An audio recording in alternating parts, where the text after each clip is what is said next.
boulevard des opinions. Les journalistes de Soleil FM analysent l'actualité. Le Parlement a ouvert ce jeudi 5 juin la voie au référendum pour la révision de la Constitution du 11 décembre 1990. 62 voix pour, 19 contre et une abstention. C'est le résultat du double vote opéré par les députés au palais des gouverneurs à Porto-Novo, statuant donc à l'étape de la recevabilité de la proposition d'amendement de la Constitution. Le peuple souverain sera donc appelé à aller aux urnes dans le cadre d'un référendum pour approuver ou désapprouver la modification de la loi fondamentale. 1 an, 3 ans, un jour après l'échec du projet de révision de la Constitution initié par le gouvernement, les députés ont enfin sauté le verrou des 3/4. Nous en parlons ce soir avec Vigile Arancet. Bonsoir Vigile. Bonsoir Joël, bonsoir à tous. Alphonse Moïse Souré, bonsoir. Bonsoir à vous Joël et bonsoir à tous. Vigile Arancet a déjà donc répondu. Saturnin Jassou, bonsoir à vous. Bonsoir Joël Tchogbe, bonsoir à toutes et à tous. Nelly Dojino, bonsoir. Joël Tchogbe, bonsoir. Et c'est avec vous que je commence cette émission.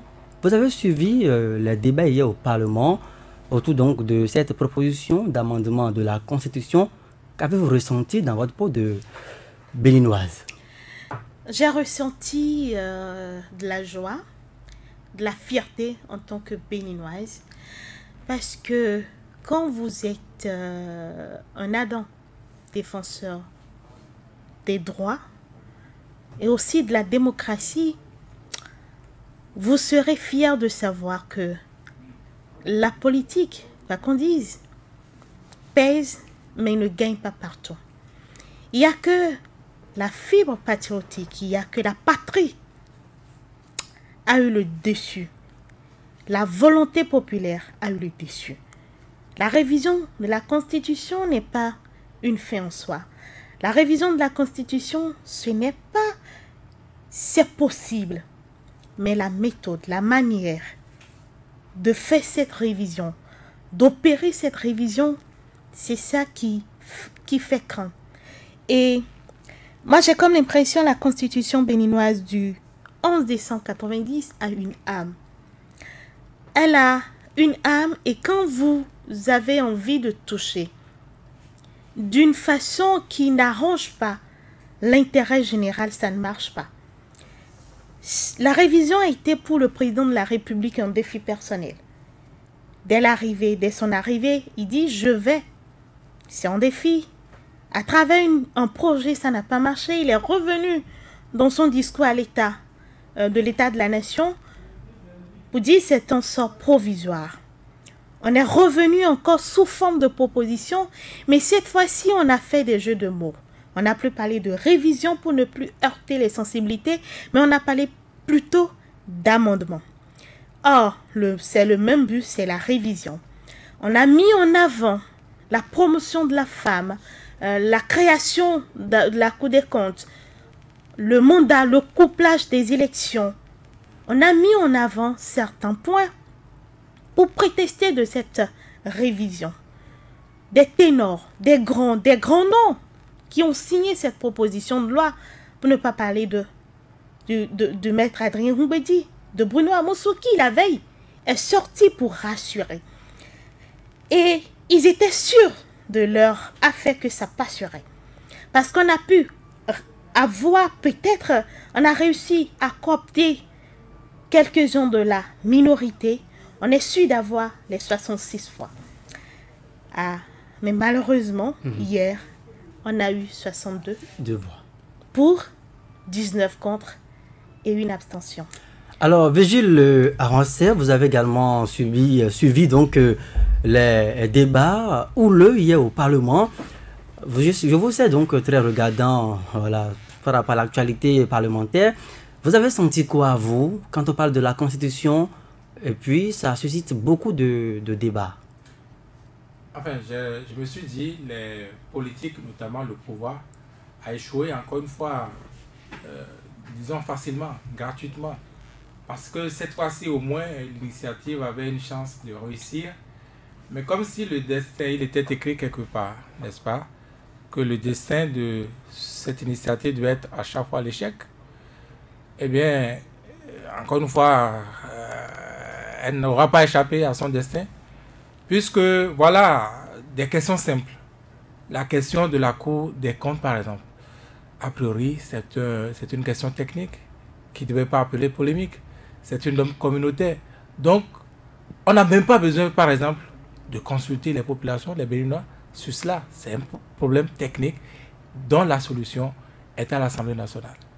Là-dessus, je parie que le projet ou la proposition de loi aurait recueilli plus de voix qu'elle n'aura recueilli hier, par exemple. La question des femmes, bon, ça encore, ça peut passer. Même si, bon, ça relève déjà un peu plus, n'est-ce pas, des mandants qui vont désormais choisir, n'est-ce pas, de donner priorité à la femme, enfin, de faire cette discrimination positive pour la femme. Mais ça encore, ça pouvait passer, n'est-ce pas? La peine de mort, juste là, j'ai entendu personne dire non. On doit toujours appliquer la peine de mort. Donc ça passe. Vous voyez? Mais tout le problème, c'est cette histoire de couplage.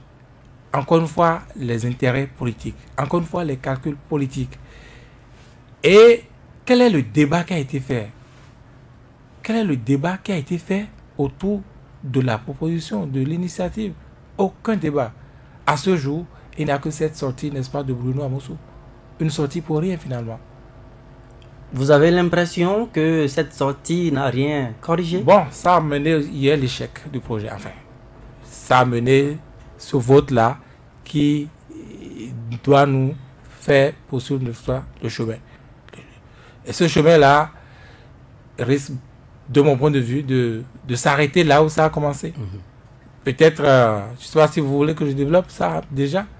Ça risque de s'arrêter là où ça a commencé parce que je n'ai pas l'impression qu'on irait à un référendum. Pourquoi? Parce que si vous voyez bien les choses telles qu'elles se sont passées, vous comprenez que les initiateurs n'ont jamais pensé ce sort-là. Ils n'ont jamais pensé que les choses allaient s'arrêter là. Et je me suis aussi demandé, mais pourquoi Maître Adrien Ngbeji, le président de l'Assemblée nationale, avait aidé à pousser les choses aussi de cette manière-là, lorsqu'on a recueilli 62 voix pour, une abstention, 19 contre. D'accord, c'est une avancée cette fois-ci par rapport aux premières tentatives. Mais visiblement, si on devait aller au second vote, que comme le processus, la procédure l'appelle, il est probable, à moins qu'on ait une carte, on ait d'autres cartes à jouer, n'est-ce pas? Il est très probable que ce soit le même vote qui se répète. Vous êtes d'accord?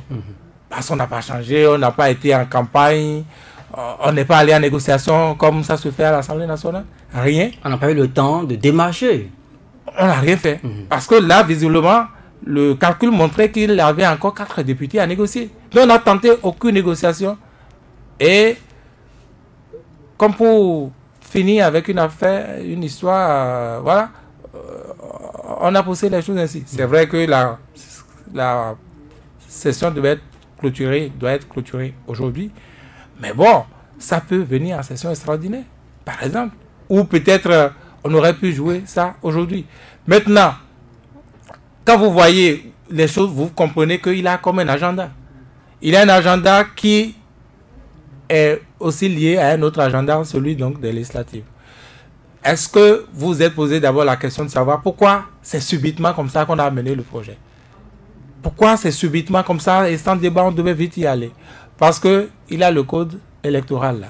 Donc, il faut, n'est-ce pas, déterminer les choses dans la Constitution pour que ça puisse être pris en compte dans le code électoral. Par exemple, le code électoral, la Constitution, au jour d'aujourd'hui, dit que les députés ont un mandat de 4 ans. Si désormais les députés vont avoir un mandat de 5 ans, il faut que ça soit déterminé déjà dans la Constitution, par exemple. Par exemple, on parle des femmes qui vont jouir, n'est-ce pas, de cette discrimination positive. Donc, il faut que cela figure dans la Constitution pour ne pas violer la Constitution et risquer d'être retoqué par l'Assemblée nationale. Donc, un certain nombre de choses qui appelaient forcément à réviser la Constitution. Malheureusement, puisque la loi portant référendum, par exemple, l'organisation de référendum dit que pour que le scrutin se tienne, il aurait fallu que le chef de l'État convoque le corps électoral 120 jours avant, article 7. 120 jours avant, décliner ça dans le temps, nous sommes en novembre au mieux. Si, disons, il le faisait aujourd'hui, par exemple, on est en novembre. Donc, vous voyez que les agendas ne concordent pas, puisque novembre, on serait déjà à 3 mois ou 4 mois des élections. On serait sur le coup d'une autre norme communautaire qui dit qu'avant 6 mois, il ne faut pas toucher au texte de loi. L'autre problème, c'est la liste électorale. Aujourd'hui, on va aux élections avec, si on devait aller du moins au référendum, on irait avec. Nous allons donc tout à l'heure parler, de l'issue de l'argent, par exemple. Voilà, de l'éventualité même de ce référendum. Sans parler de ce que les Béninois, quand vous allez mettre un tel texte, n'est-ce pas, en débat, quand les gens iront au scrutin, ceux qui ont été cassés, ceux qui ont été renvoyés ceci, ceux qui ont été interdits de ceci, ceux qui n'ont plus leur bourse, au lieu que ce soit les 4 questions du référendum, par exemple, ben ce serait l'occasion de juger le gouvernement ou la gouvernance. Patrice Talon. Saturnin Djassou, vous avez suivi donc hier les débats au Parlement. On a quand même suivi des députés qui portaient ce projet de proposition, pour ne pas dire la proposition d'amendement de la Constitution. Est-ce que vous avez l'impression que c'est parce qu'ils n'ont pas réussi à convaincre leur père que l'amendement s'est heurté à une muraille d'échecs au Parlement? Ils n'ont pas réussi plutôt à mettre en confiance leurs collègues de la minorité parlementaire. Et je trouve que c'est dommage, peut-être pour eux, parce que moi je n'ai pas à me réjouir particulièrement de l'échec de ces députés porteurs de la proposition de loi, fait passer cette proposition donc, par voie parlementaire sans aller au référendum. Ils n'ont pas réussi à mettre en confiance. Pourquoi? Quand vous écoutez les députés de la minorité, ils font référence à des comportements que leurs collègues de la majorité parlementaire ont eu avec eux de par le passé. Depuis que ça a commencé, bloc minorité, bloc majorité, c'est la première fois, sauf erreur de ma part, qu'on a senti un pas de ce bloc de la majorité parlementaire vers la minorité parlementaire. Parce que certainement on s'est dit, on ne peut pas faire ça sans eux. Il faut y aller, il faut les appeler. Avant ça, il y avait des questions qui intéressaient tout le monde. Le code électoral avait déjà réuni en séminaire les députés, récemment à l'hôtel Azalaï. Lorsque cela portait certains points qui étaient préoccupants à leur endroit, on ne les a pas mis en confiance. On a voulu rester sur sa position parce qu'on se disait que, bon, si ce n'est que pour le code électoral, on n'aura pas besoin d'eux.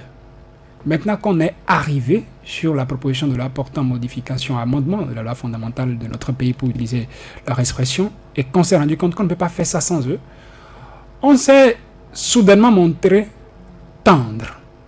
On s'est montré conciliateur.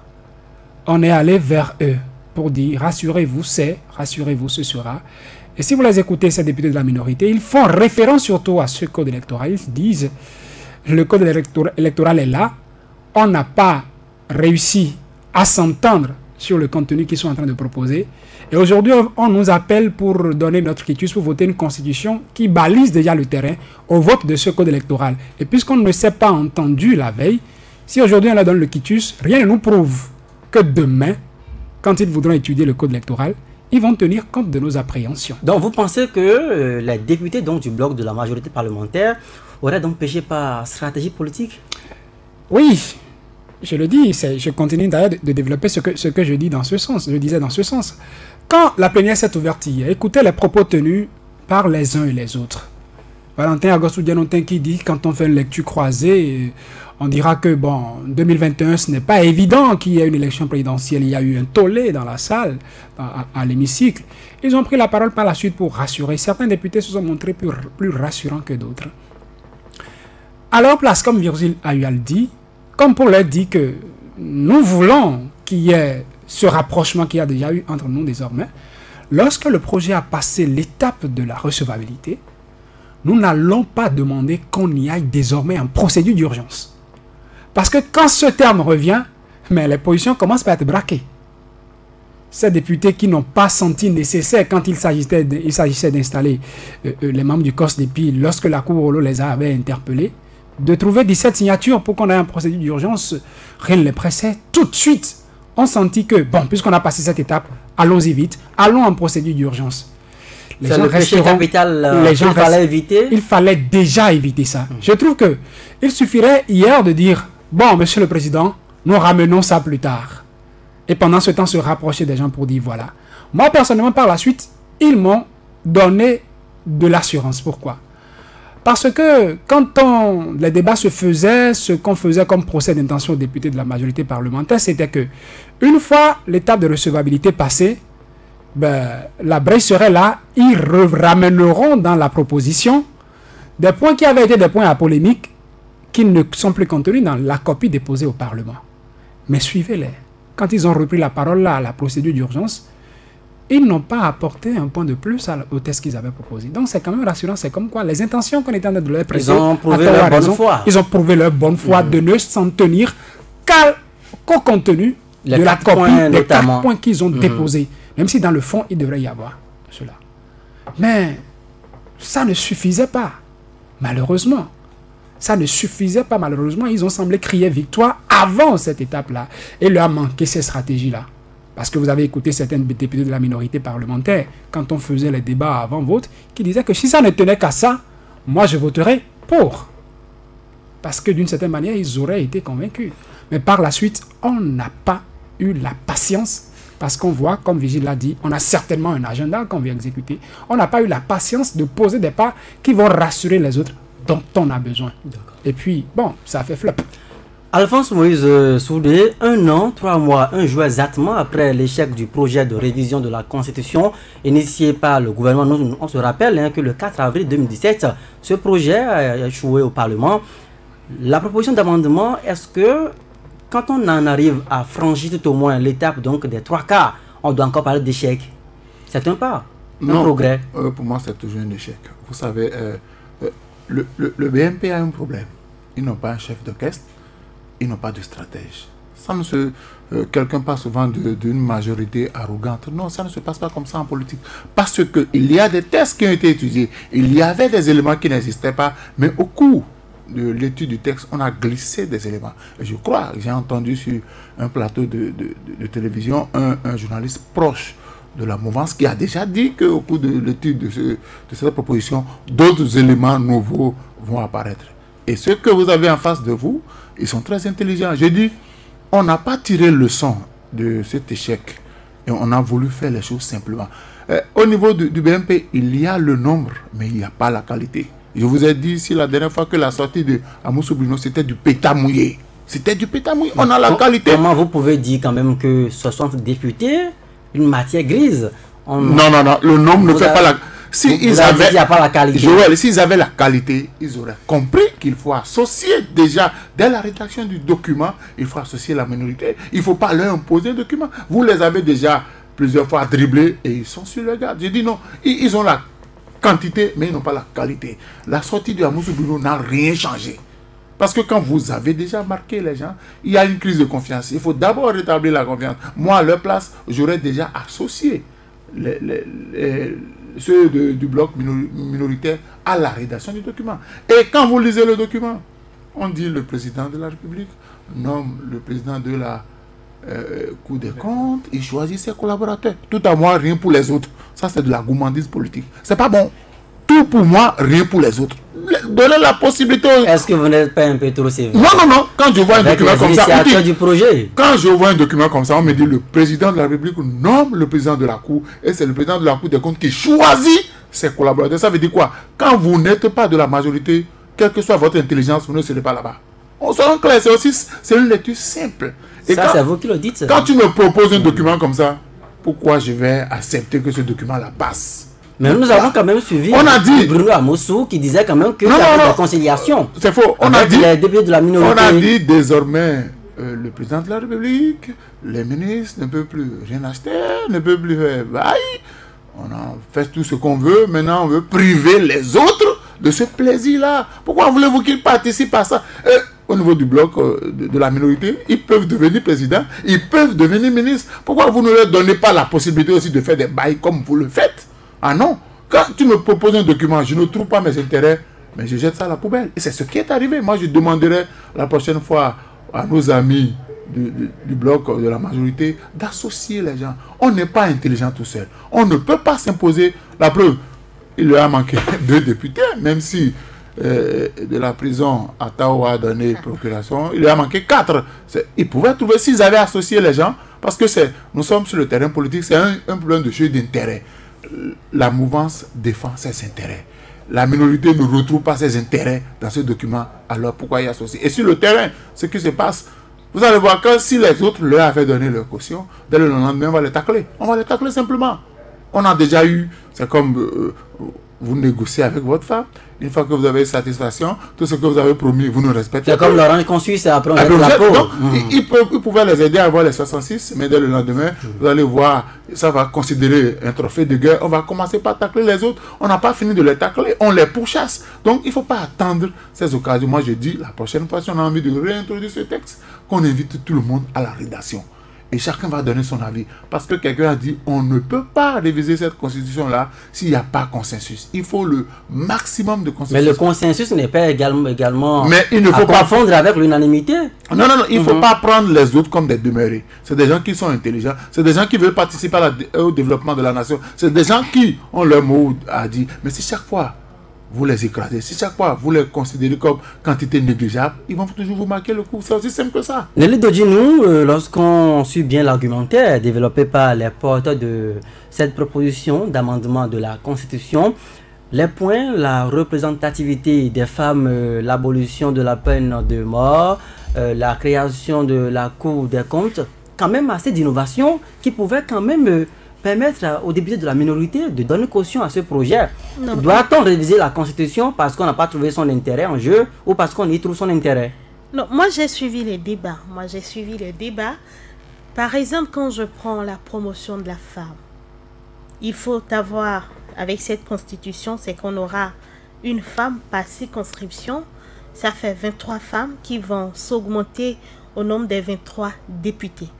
Donc, c'est à cette seule condition que les femmes pourront aller au Parlement. Les 83 qui sont là n'ont pas envie de faire place à la femme. Dans le même contexte, nous disons que nous n'avons pas assez de moyens. Donc, on aura 83 plus 23. Les autres veulent toujours conserver leur poste sans faire place à la femme. Donc, il faut un complément. Tant qu'il n'y aura pas de complément, la femme ne serait pas dans les bonnes grâces. Et j'ai suivi l'honorable Guy Mitokwe qui disait le Parlement autant soucieux de la promotion de la femme, mais dès qu'il s'était agi de nommer, de désigner les membres devant siéger au COSLEPI, le Parlement a-t-il désigné une femme? C'est une question. Et tel que c'est précisé dans le document, ce n'est pas forcément pour faire la promotion de la femme. Ce ne seraient pas les méritants qui vont se retrouver à ces postes-là. Peut-être on aurait trouvé combien de partis politiques positionnent les femmes sur les listes électorales. Combien arrivent vraiment à positionner les femmes? Mais avec l'adoption de cette loi, on allait trouver donc les mécanismes qu'il faut pour contraindre les chefs de parti. C'est comme si nous venons à un système de quotas. Elle dit c'est en surplus au fait. C'est en surplus. C'est en surplus qu'on vient augmenter, on vient mettre. Et vous savez comment ça fonctionne au Bénin.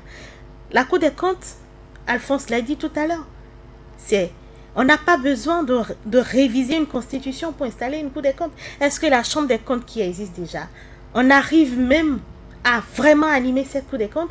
Une Cour des comptes dont le président sera nommé par le président de la République, alors que nous savons très bien qu'au Bénin, la nomination égale à redevabilité. Vous devenez redevable à celui qui vous a nommé. Vous avez jamais vu un ministre aller contre les intérêts de son président? Vous avez jamais vu un directeur de cabinet aller contre les intérêts de son ministre? Même ceux qu'on a nommés à la haute juridiction qui sont indépendants de tout, vous les voyez comment ils fonctionnent. Toujours la redevabilité alors qu'on est censé, même nos députés, une institution de contre-pouvoir. Vous voyez comment ça fonctionne. Vous craignez le même schéma avec la création de la Cour des comptes. On peut s'aligner à la norme de la sous-région sans forcément aller à la révision de la Constitution. C'est vrai, on a eu une société civile, une partie de cette société civile qui est montée au créneau pour dire oui, la Cour des comptes maintenant, on n'avait pas besoin de réviser la Constitution. Et parce que cette société civile elle-même n'a pas confiance en l'exécutif, la veille elle est sortie pour dire oui, hein, nous sommes d'accord pour la révision parce que vous allez créer la Cour des comptes, mais faites attention, n'allez pas au-delà. Donc la minorité avait des raisons suffisantes pour si la société poser son veto elle-même qui a, pour ne pas dire, a participé à ce que cette proposition vienne, la veille se dit attention, n'allez pas au-delà parce qu'elle n'a pas confiance, elle aussi, elle n'est pas rassurée. Et quand vous venez au niveau de la minorité, c'est vrai, on a réussi à avoir la procuration d'Atta Mohamed Renouho qui est en prison. Sophia Chanou, elle avait rejoint le bloc de la majorité jusqu'au lendemain du premier échec. On a eu Saleh qui a rejoint, qui a donné aussi sa procuration, ça fait 3. Mais on n'a pas réussi à avoir 4 autres pour avoir le vote nécessaire pour pouvoir réviser. Quand vous suivez les débats, le temps qui presse, même moi j'ai suivi Valentin Dianotin, l'honorable, qui disait, mais vous nous avez appelé, la proposition là a été déposée le 28 juin. La commission des lois, déjà le lundi, a déposé un rapport. Et vous nous avez appelé pour nous parler de ça. Nous vous avons dit, nous pouvons attendre jusqu'au vendredi le temps d'aller vers ne serait-ce que le bureau politique, nos bureaux politiques, pour en discuter et savoir quelles sont les orientations, l'orientation que nous aurons de la part du ne serait-ce que du bureau politique. Et descendre donc le débat dans les masses populaires. Voilà. Et il se dit, qu'est-ce qui nous presse autant? Si pour une loi de finances qui a une durée de vie de 12 mois, on met 3 mois à préparer cela, à permettre au ministre de venir faire la communication, comment on peut s'imaginer qu'une constitution qui engage la vie d'une nation, une loi fondamentale qui engage toutes les institutions de l'État, du premier jusqu'au dernier des Béninois, qu'on puisse le faire en moins de 4 jours? Qu'est-ce qui urge? Il a posé cette question. Mais la réplique, oui, nous voulons les élections couplées, on veut... Mais quand vous voulez les élections couplées, c'est toujours les mêmes unes, c'est les mêmes dépenses. C'est les mêmes dépenses parce que moi, je ne vois pas un système démocratique, un régime présidentiel basé sur la séparation des pouvoirs, se voit un président de la République être élu pour 5 ans. Juste 3 mois après, les députés élus pour 5 ans, on a juste 3 mois. Mathématiquement, comment ça fonctionne au Bénin? C'est la même liste du président qui aura la majorité. Et cette majorité pour 5 ans. Comment vous voulez une institution de contre-pouvoir? Est cette majorité confortable avec le président de la République?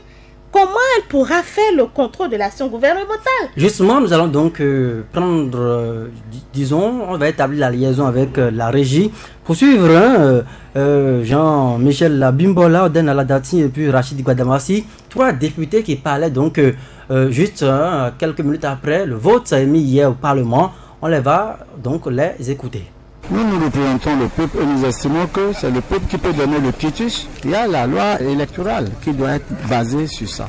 On ne s'est pas entendu sur la loi électorale, mais si on leur donne le quitus par rapport à la révision, ils auront bien entendu à faire tout seuls la loi électorale qui ne demande pas une majorité qualifiée. Par rapport à ce que nous voulons, l'objectif est atteint. Ce ne sont pas des raisons suffisantes pour qu'on puisse toucher la plus vieille constitution d'Afrique. Donc pour moi, ce qui s'est passé aujourd'hui, ce n'est pas une question de victoire ou d'échec, mais c'est rester en phase avec ce que demandent nos populations. Les députés de la minorité qui sont restés dans une certaine posture. Néanmoins, le peuple souverain devrait maintenant arbitrer, prendre ses responsabilités de façon souveraine. Probablement, si le processus est poursuivi, vous allez constater notre déception. Nous allons continuer le plaidoyer en direction du président de la République. On est obligé de le faire en lien avec le gouvernement. Pour avoir capitalisé quand même certaines espérances, je savais que ça ne marchera pas. Affirmer sa conviction politique, c'est d'aller dans le sens du peuple. Et non servir un individu qui n'a plus d'avenir politique. Eh bien, donc, voilà, vous venez donc de suivre, dans un premier temps, Garba Yaya Guy Dossou Mitokwe, qui répondait au nom de la minorité parlementaire juste après le vote émis hier au Parlement suite à cette proposition d'amendement de la Constitution suivie respectivement de Jean-Michel Bimbola, Den Aladati et puis Rachid Badamassi, eux qui parlaient au nom du bloc de la majorité parlementaire. Vigile Avancé, je voudrais quand même que nous puissions parler cette fois-ci du référendum. Du référendum? C'est quoi l'issue finalement? Ah, si vous me posez la question, je vous embarrasserai par, disons, cette lecture, n'est-ce pas, de ce professeur de droit public qui m'a dit qu'en l'État, en principe, il n'y a même pas de référendum à faire. Le professeur Moïse Laleye dit que c'est son opinion, hein, c'est sa lecture des textes, notamment de l'article 154 et 155 de la Constitution. Quand on a fait l'option, n'est-ce pas, de la voie parlementaire, on y reste et on y reste. Puisque, bon, je n'ai pas en mémoire donc ce texte, notamment l'article 155 de la Constitution, mais la voie principale de la révision de la Constitution reste la voie référendaire. Et c'est quand le texte n'a pas pu réunir, n'est-ce pas, les 4/5e. On fait en fait l'option de la voie référendaire et on y reste, ou on fait l'option de la voie parlementaire et on y reste.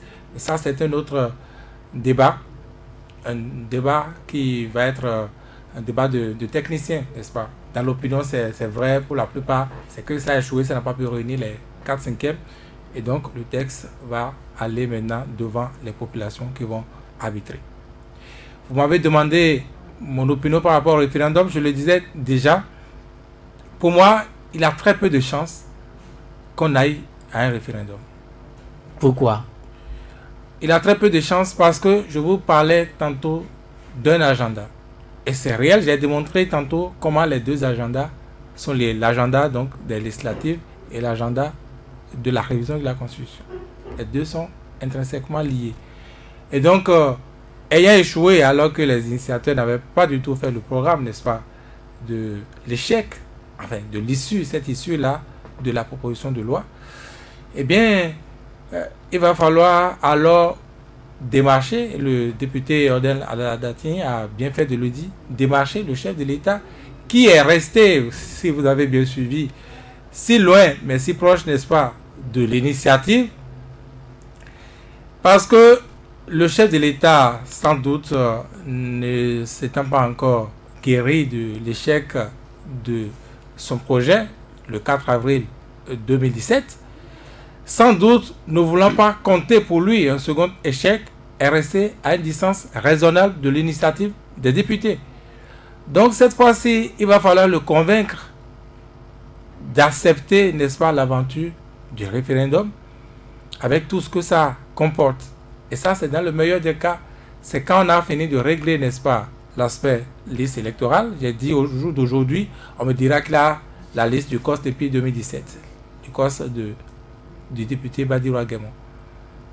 Mais ça poserait un problème si vous utilisez cette liste-là. Il faut une actualisation. Il faut forcément une actualisation. Ceux qui ne sont pas enregistrés, ils n'ont pas demandé, n'est-ce pas, à ne pas aller aux élections. Ceux qui, après cette liste-là, ont eu 18 ans. Si on utilise cette liste-là, ça les exclut. Ceux qui sont morts, on ira avec. Non, c'est une liste inopérationnelle. On ne peut pas aller aux élections avec. Il reste la liste de COS Lépi, donc non, je ne vais pas dire ravi, mettons encore le COS Lépi 2 Yawédéou. Vous voyez? Et ça, c'est pour quand? Qui justement, juste après le vote hier, a appelé le président de l'Assemblée à ce qu'on puisse rapidement déclencher le mécanisme pour installer les comités, les cellules de base pour actualiser la liste. Est-ce que c'est en liaison avec l'échec donc du projet ou l'issue du projet? Je préfère le dire ainsi. Je dis, même si c'est ça, il faut déjà qu'il règle le problème de ressources financières. Je ne sais même pas si, puisque l'actualité donc de ce référendum, ou du moins de cette révision de la Constitution, nous a fait oublier tout ce qu'il y avait où. Est-ce que le COS, il y avait des où réinstallé, n'est-ce pas? Est-ce qu'ils ont fini par élire leur bureau? Au jour d'aujourd'hui, moi, je n'en sais rien. Il a eu tellement de précipitations que même les députés, vous avez dit tantôt, le député Valentin Djelotin, qui ne savait pas si la présidentielle allait tenir en 2020. Parce que, vous voyez, ça c'est le milieu des députés qui ne comprenaient même pas le projet. Pourquoi? Parce qu'il y a eu tellement de précipitations. Pareil dans le milieu des journalistes. C'est avec ça qu'on a dû faire une communication pour dire non, que ça comptera à partir de 2026, etc. etc. Oui. Donc, ici, du référendum, il faut d'abord que le référendum ait lieu. Je n'ai pas l'impression aujourd'hui... Vous trouvez assez d'épines sur cette voie-là? Oui. Ce n'est pas évident qu'on aille vers le référendum même. En tout cas, pas de sitôt. Ça ne collerait plus à l'agenda des législatives. Pour moi, sur ce plan, ça a échoué. Ça ne peut plus marcher. Alors que le premier destin, c'était d'abord ça. Le premier but, c'était d'abord ça. Que ce soit la suppression de la peine de mort, que ce soit les femmes, la promotion des femmes, que ce soit... quel est le troisième là? L'alignement des mandats? Non, l'alignement des mandats, c'est l'objectif principal. L'alignement des mandats, c'est la Cour des comptes. La Cour des comptes, ça passait encore, ça ne pose aucun problème, je l'ai dit tantôt. Mais c'est l'alignement des mandats, c'est là où se trouvait tout le problème. Et c'est là tout l'enjeu. C'est ça qui a fait échouer le projet. Vous continuez à parler d'échec, voilà. Même s'il faut reconnaître qu'il y a un an, je parle d'échec il y a plus d'un an, on était bloqué même. Parce que j'ai commencé à dire que l'objectif des initiateurs n'était pas d'aller devant le peuple. Ce n'est pas pour rien, ce n'est pas seulement pour... Mais on se rapproche de plus en plus de la révision. Ce n'est pas seulement pour la guérison psychologique qu'on a parlé d'amendement. Amendement, vous voyez, ce que ça donne, c'est rapide. C'est une opération rapide à faire, on peut le faire au Parlement. Rapidement. Donc, ce n'est pas la révision, ce n'est pas le texte, c'est une opération rapide à opérer. Et donc, ça a échoué. Donc, ce n'est pas leur but premier. Saturnin Djossou, il y a plus d'un an, les députés ont opposé une fin de non-recevoir à ce projet de révision de la Constitution du 11 décembre 1990. Hier, au Parlement, on a sauté un premier verrou. On a obtenu quand même les 3 quarts. Le référendum se profile à l'horizon. Voyez-vous l'organisation effective de ce référendum en l'état actuel de la question? Virgile a dit que les techniciens viendront nous dire si, tel que le test a été introduit, il prévoyait déjà cette issue référendaire. Quand, en 2017, le gouvernement a porté le projet et a introduit, déjà il était dit que, en préambule, je crois que c'est ça on dit, on devrait déjà préciser que ce qu'on a introduit pourrait aboutir à un référendum. Et là, on s'y prépare. Mais quand ça n'a pas été précisé, qu'il n'est pas possible qu'on aille à cette étape. C'est un débat de technicien. Je n'en suis pas un. Est-ce que c'est débat par rapport à ça, je ne vous arrête pas, excusez-moi. Saturnin Djossou, par rapport à ça, le professeur Moïse Laleye sera encore une fois l'invité du jour, du lundi, et sans doute il va laisser... Il pourra donc éclairer encore davantage les autres techniciens, le débat sera lancé. Et quand je me rappelle ces propos d'Abraham Zinouri sur le RTB qui dit que le droit est une science d'interprétation, c'est sûr que ce que le professeur Laleye dira, d'autres personnes penseront que non, c'est discutable que ce ne sera pas ça. On peut. Chacun apporte son interprétation des textes en la matière. La prochaine étape... si on doit suivre la logique, ça a échoué à l'étape des 4/5e, c'est que l'étape suivante, c'est le référendum. Mais aussi, il a fait tout à l'heure l'état des lieux qui rend difficile cette option, le recours à cette option de sitôt, en tout cas, dans le délai que les députés porteurs de cette proposition auraient souhaité, le délai dans lequel ils auraient souhaité qu'on reste, parce qu'il y a le problème de liste qu'il faudra régler. Il a dit que les élections en République du Bénin jusqu'en 2021 doivent se tenir sur la base de la liste électorale permanente informatisée. Y compris le référendum. Y compris le référendum. Si y compris le référendum, donc on reste à la LEPI. Mais si on n'a pas élargi le champ au référendum, on peut pourquoi pas dire on fait recours à une liste manuelle, on ouvre des centres pour enregistrement, pour avoir des cartes, pour aller à ce référendum. Encore que cette option poserait un autre problème. Arrêtez-moi, pardonnez-moi. Ça poserait un autre problème. On a dit qu'on veut coupler les élections parce que ça nous fait trop dépenser. Mais si ça nous fait trop dépenser, c'est déjà fait le choix donc de trop dépenser que de dire... L'organisation d'un référendum avant les législatives de 2019, ça amène encore des dépenses. Oui, alors qu'on n'est même pas sûr qu'on ait réuni déjà l'argent pour les puisque la situation l'exige. Et c'est là que les hommes politiques doivent comprendre que ils n'avaient pas déjà tout prévu. Ils n'avaient pas encore cette certitude du lendemain quand ils ne prenaient pas certaines précautions. Quand on dit oui, le COS d'EPI, on n'a pas besoin de l'installer parce que quand on va l'installer, ça va être des dépenses inutiles qu'on ferait. Il y aurait pas, nous ne sommes pas en année électorale. Voilà des cas du genre qui peuvent survenir. Donc ils sont tombés dans leur propre piège. C'est une vacance qui était là, c'est un vide qui était là. Et un imprévu est arrivé. Vigile l'a dit, ça se sent même quand il parle, quand vous écoutez les porteurs de cette proposition, qu'ils sont déçus de l'échec de cette proposition qu'ils voulaient faire passer par voie parlementaire. Ils ne s'attendaient pas à échouer là. Ils savaient, ils s'étaient dit que nous n'irons pas au référendum. Leur objectif, c'était ça. Maintenant, ils se retrouvent devant le fait accompli. Qu'est-ce qu'il faut faire? Faut-il pleurer sur le lait renversé? Ils sont interpellés. Désormais, ils apprendront à faire les choses quand il faut et comme il faut. Pour en venir, donc, vous avez parlé de référendum avec tout ce qui a été balisé sur le terrain et qu'on aurait dû éviter si les choses ont été faites dans les règles du là. Et pour appeler ces choses qui ont été faites dans les règles du là, mettez côte à côte les deux situations. En 2017, le projet a été introduit au Parlement sans qu'il y ait un débat. Et c'est au Parlement qu'on a dû récupérer le projet introduit par le gouvernement. Ici aussi, ça a été la même chose. On a introduit la proposition sans que, moi j'ai écouté un acteur de la société civile avant-hier encore, ou hier, qui disait qu'il n'y a pas de débat. Nous aurions souhaité qu'on ait de débat, que ce ne soit pas exclusivement parlementaire la démarche qu'on aurait suivie. Ça a été encore le cas. Procédure d'urgence, la dernière fois demandée par le président de la République, les députés ont rejeté. Cette fois-ci, il n'y a pas de procédure d'urgence, en tout cas d'emblée à l'entrée a priori. Mais quand on a passé l'étape de la recevabilité, on a dit cette fois-ci procédure d'urgence. Donc, les mêmes causes ont eu à produire les mêmes effets. Si demain, par exemple, on n'arrivait pas au référendum, mais que quelque part on trouvait la manière de ramener une proposition ou un autre projet de révision de la Constitution, interrogez un peu le subconscient des Béninois qui, en 5 ans, devront gérer 3 actualités ou 3 tentatives de révision de la Constitution. En pays fort, on dira quoi?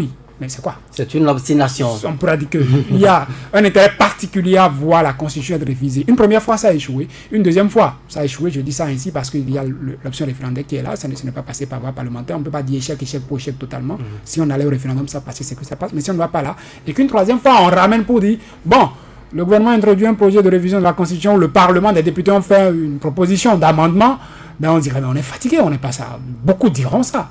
Ça pourrait exacerber.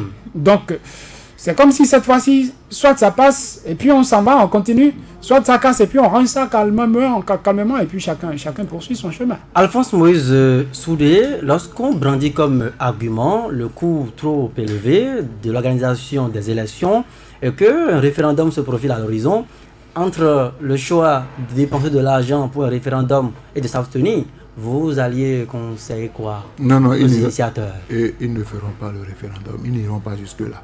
Vous êtes aussi sûr? Vous savez, tout à l'heure, j'ai souri quand... Ne jurez de rien, Alphonse. Non, quand j'ai souri quand l'honorable Badamassi a parlé d'expérience capitalisée, qu'il savait qu'il allait jouer. Si j'étais chef de l'État, il avait dit celui-là sortir de la majorité. Parce que s'il savait que ça allait jouer, pourquoi lors des concertations, il n'a pas dit ça? Pour dire, ah, attention, n'allons pas là-bas. Il faut que les gens arrêtent. Le problème, c'est quoi? Nous n'avons pas de liste. Il faut qu'on ait d'abord une liste. Il nous faut 120 jours pour convoquer. Actons. Parce qu'on dit, il n'y a pas les moyens pour chaque fois organiser les élections. Actons aujourd'hui les moyens.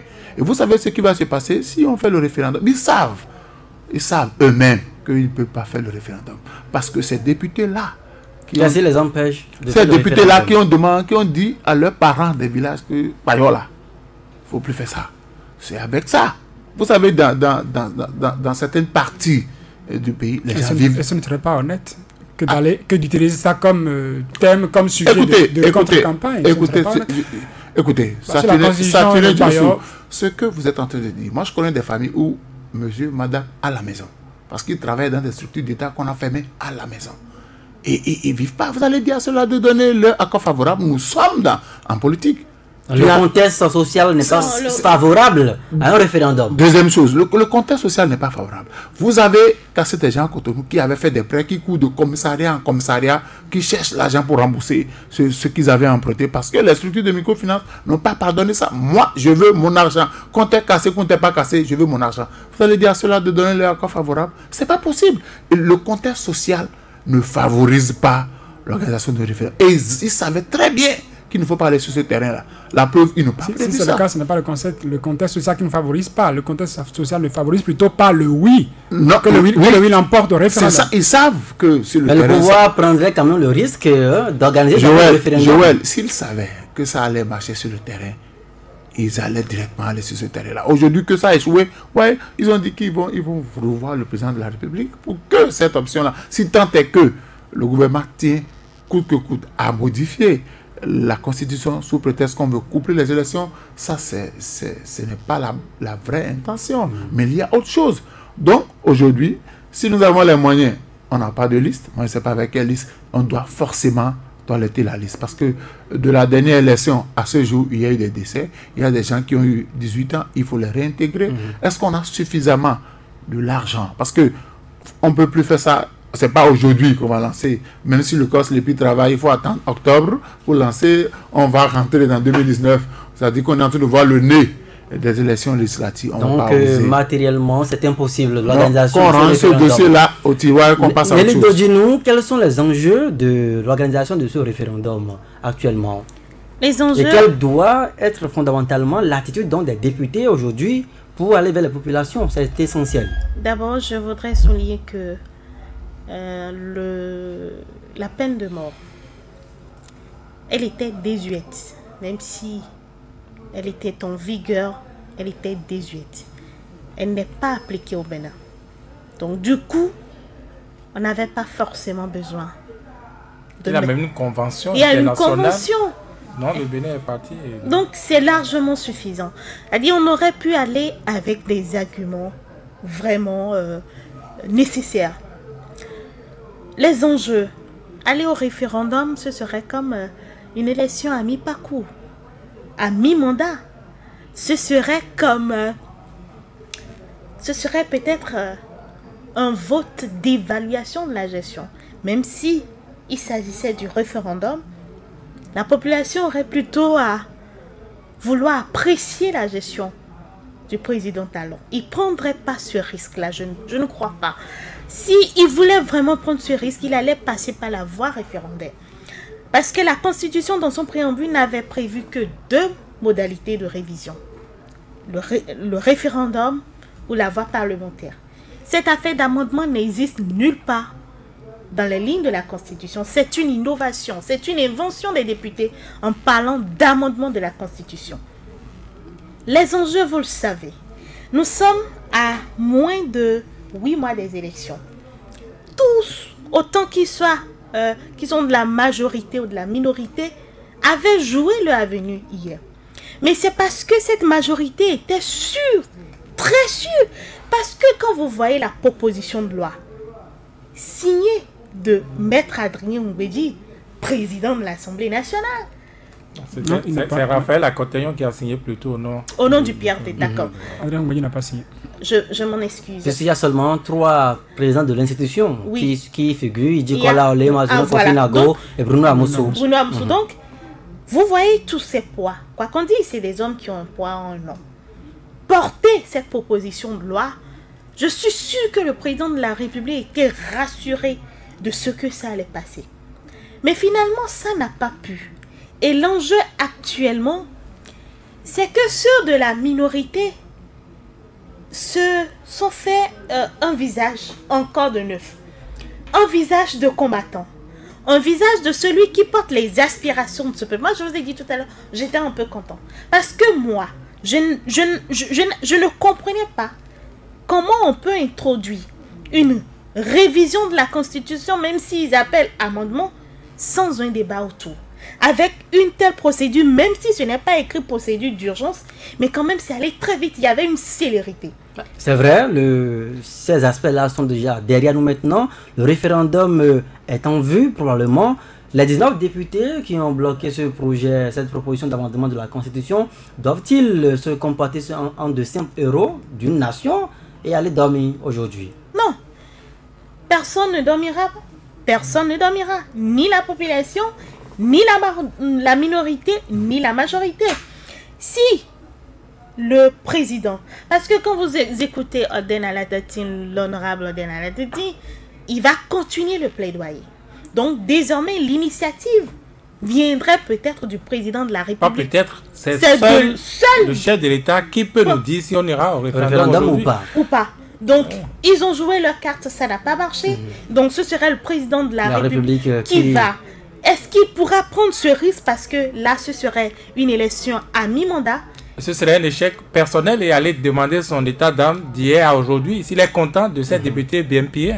Mais ça, c'est là tout le problème aujourd'hui. Et la population, dans cette situation où on n'a que le volet, le social, le climat social ne s'y prête pas. Vous pouvez avoir toutes les possibilités, toutes les garanties possibles, mais le climat ne s'y prête pas du tout. Saturnin Diassou, en 30 secondes, les populations... Un appel à leur endroit, parce que depuis hier nuit, ça jubile, et puis également l'expression de mécontentement. C'est dommage qu'on en soit arrivé là, qu'il y ait des gens qui se réjouissent parce que des gens ont échoué. C'est parce que, oui, également, on n'écoutait pas le misère, on n'écoute pas le misère, on n'écoute pas le cri. Et vous avez été au kiosque aujourd'hui, vous nous avez réalisé un micro-trottoir. Peut-être, je ne sais pas les difficultés qui ont été vôtres. En écoutant les moi, je m'attendais à entendre d'autres personnes qui diraient oui, c'est pas bien le fait d'avoir fait échec à cela. On a écouté que sur 5 ou 6 personnes, une seule personne qui a déploré ça. Cela voudra dire que d'une certaine manière, la population se retrouve dans ce qui a été fait au Parlement. Vigilance, Alphonse Moïse Soudé, Nelly Dodino, Saturnin Diassou, merci donc pour vos différentes contributions tout au long de cette émission devant donc au petit écran. Joël Tchobé, merci donc de nous avoir suivis. On se retrouve la semaine prochaine, c'est sur Intégral.